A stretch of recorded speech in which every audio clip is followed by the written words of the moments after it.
explain this first. Like, there's many ways of doing ribs. You might have seen some different types of videos.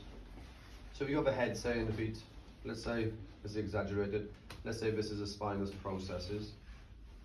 Now, imagine if you are palpating, some chiropractors do this. Okay, thumb and finger either side of the spine and work down, and they look for any like slight deviations. If you note, it doesn't matter what level, if you notice a deviation is exaggerated, let's say as you come down, the spinous process, let's say it's T6, seems to go this way. So the head and feet. So is that vertebra rotated to the right, or is that vertebra rotated to the left? If you notice, the SP is going off this way. To the right. The spinous process is going to the right, but the actual vertebral body will be rotated to the left. Okay, so it means that the TP on the left is more shallow than the TP on the right. Yeah. So one way is to use the pisiform quite close into the spinous processes. You come in as close as you can get. Take a small breath, the patient, and as you breathe out, hands just to rotate, lock, and this hand mainly thrust down, trying to rotate it. So that's like a positional minute from there. So if you are close, you're going to be affecting the thoracic spine.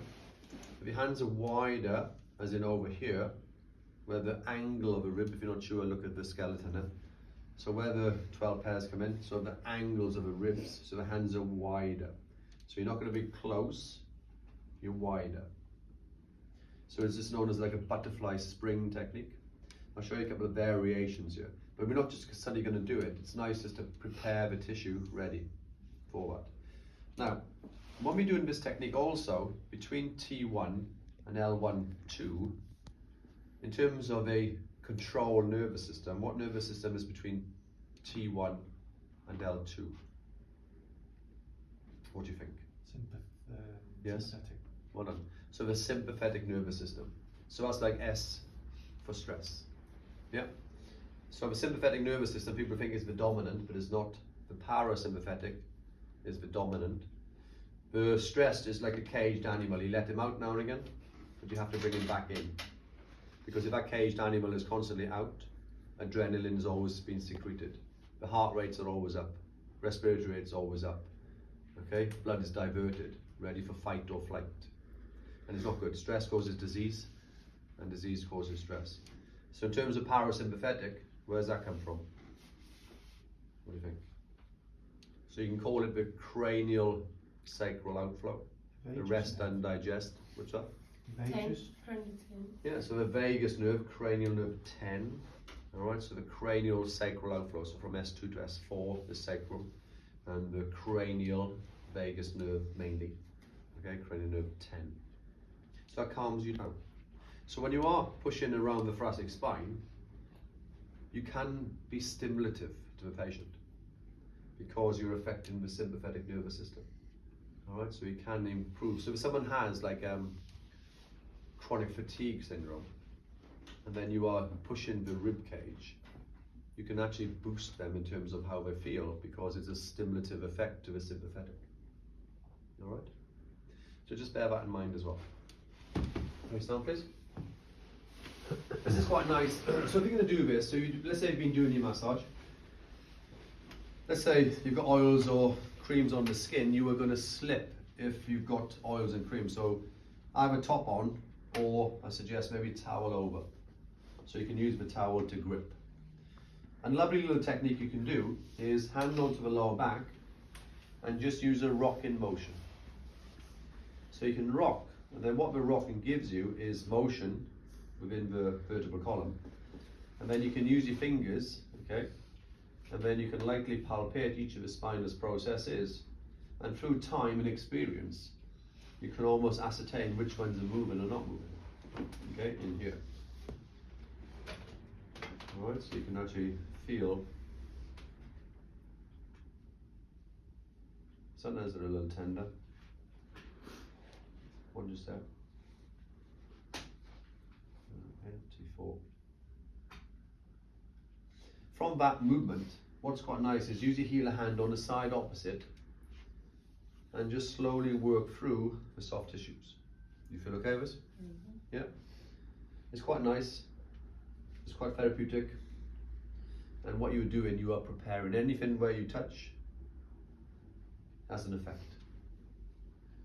So we're going to be springing the ribcage shortly, but this is quite a nice little movement to do. Walk around and do the same on the other side. Rather than just suddenly coming in on a cold day, working, going click, click, click, click, click. It's too much of a shock. So get the body used to the pressure.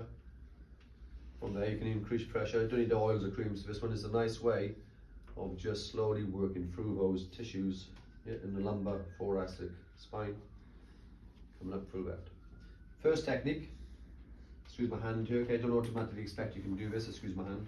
Hand on the ASIS, the anterior superior iliac spine. And then what I'm doing, I'm slowly pulling my patient to me. And as I pull, I'm going to use a counter rotation in the lower thorax so I can then come into the lumbar. Remember, there's no ribs in the lumbar spine. Okay?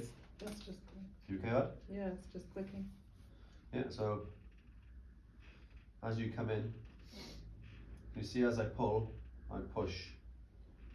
It's not a manipulation, but for some people, it cavitates just on that pressure. When you are pushing, the axilla is the angle, okay? So when you got the angle of the rib where my fingers are here, the spinous process, the angle of the ribs over here. So the hand is going to be more towards the angle of the rib, so I use that as the lever to spring. So where the spinous process is, the transverse process, the rib comes in onto the costo-transverse junction. So I'm not directly on that, I use the angle to spring the costo-transverse junction. So when people feel a rib, they normally say coughing, sneezing, breathing hurts. So when they're like, oh God, there is something between my shoulder blades that I can't seem to reach, okay? When you come onto it, you palpate lower traps, that's it, that's where it is. It's not really, because if you move the lower trap to one side and you go down and spring the rib, more likely it's tender on that rib. When you push it, it's quite resistive compared to the other side. It springs, this one's a bit stiff, yeah. Now, walk round, do the same on the other side. So this is very nice, not just for ribs, this is for lumbar, pelvic area. So as you pull the pelvis to the right side, you were just using a counter rotation to the left. And you can even just literally just sustain and hold that, almost like a fascial stretch, and just wait. Breathe in, and as I breathe out, do nothing. And hold for a few seconds. It's still, if anything to spring from the rib cage, that's okay to do that. Walk around, do the same the other side. Now, spinous process, angles. Couch ideally would be a little lower, but it's okay. So I'm going to come up onto my toes here. So I'm going to come over. With your hands, it's up to you. One way, the other way. If you're not sure, use a couch. Place your hands on the couch. Let's say the spine's here. And then have a go at rotating. So the patient will breathe in, so the hands will lift. And as they breathe out, you rotate and you slowly spring. When you feel the firmness of the wood of the couch, that's enough depth to push. Try the other way if you want to. Breathe in, and as they breathe out, you rotate and you spring on there. So that's a spring-in technique, okay? The manipulation is exactly the same. Breathe in, and as they breathe out, I rotate, I spring, spring, spring, thrust. Okay, so it's a definitive thrust. But the spring in looks quite similar to the thrust technique, as you'll see in a second. You okay? Mm-hmm. Head neutral, arms hanging. If you are very flexed in your spine, as in your kyphotic, it's a stiff rib cage. So it's uncomfortable to push too much. And nothing really happens. So don't push forcefully. Take a breath in. As she breathes out, hands on the angle of the rib, breathe out, rotate. It's almost like CPR now. Breathe in, breathe out. Half of you, there you go, will cavitate just on that technique. Breathe in, breathe out. Okay, one more, breathe in. So this is more of a mold, breathe out, rotate, there you go. So that is mode, but it's a very fine line of a physio grid 3-4 into a fine line to 5. Do you know what I mean? Okay, somebody go, oh, it looks like a minute to me. And someone say, oh, it looks like a grid 4 mode to me. is a fine nerve. If you are definitively going to manipulate, be careful on pressure, take a breath. Everyone stand on the out breath. And as you breathe out, out, out, out, spring, spring, spring, thrust. Breathe in, breathe out, out, out, out, 2, 3, 4, thrust. Okay?